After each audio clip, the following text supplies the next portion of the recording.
Hey, it's Yolanda Lattimore, editor of DryYourBuzz.com. Got a minute?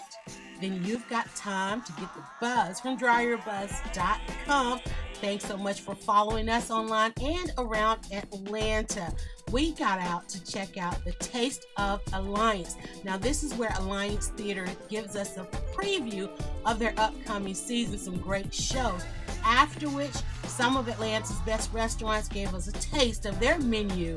So, you know, dinner, theater, it all goes together. So shout out to the Hard Rock Cafe. That mac and cheese was good. Shout was there. They had some signature dishes and, of course, the flying biscuit and more.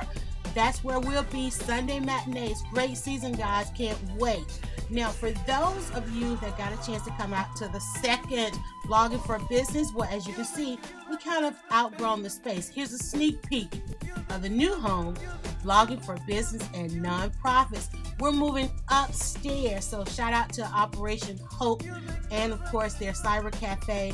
We'll be upstairs, guys. Register